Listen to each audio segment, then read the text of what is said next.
सिंध जे मशहूर फ़नकार शमन अली वल्द लाल बख्श मीरालीअ जो जनम 1 जनवरी 1971 ईस्वी ते शिकारपुर भरिसां हिकु नंढड़े ॻोठ में थियो, जेको नामवर बुज़ुर्ग ऐं शाइर बुढ़ल फ़क़ीर जी दरगाह खां 1/2 किलोमीटर जे मुफ़ासिले ते वाक़िआ आहे।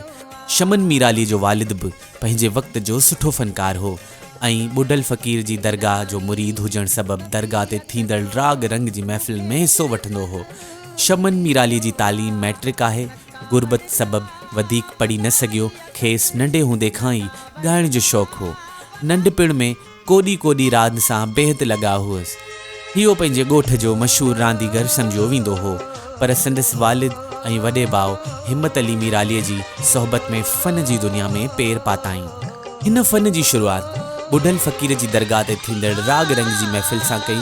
शमन मीराली शुरू में यकतारे ऐं चपड़ीअ ते ॻाईंदो हो। संदसि शुरूआती 2-4 कैसेटूं पिणु यकतारे चपड़ीअ ते रिकॉर्ड थियल आहिनि। शमन मीराली फ़न जी शुरूआती सिखिया पंहिंजे वालिद खां वरिती। बाद में उस्ताद ग़ुलाम मंगणहार खां बाक़ाइदा राग सिखियो।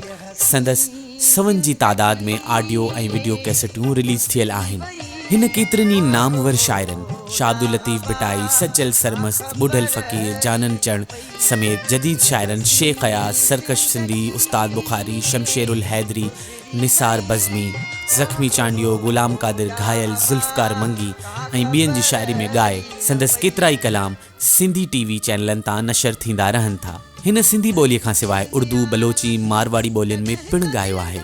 शमन अली मीराली मुल्क जे कुंड कुड़छ में थींदड़ प्रोग्रामनि खां अलावा दुबई, सऊदी अरब, इंडिया वग़ैरह में बि पंहिंजे फ़न जो मुज़ाहिरो कयो आहे। खेसि ख़िदमतनि एवज़ शाह लतीफ़ एवॉर्ड, कलंदर लाल शहबाज़ एवॉर्ड, सचल सरमस्त एवॉर्ड खां सिवा केतिरा ई मंता एवॉर्ड मिली चुका आहिनि। सिंध में संदसि ॿुधण वारनि जो चङो ख़ासो हल्को आहे। ही हिन वक़्तु कराची में रहे थो। संदसि हिकु पुटु पिणु रागी आहे।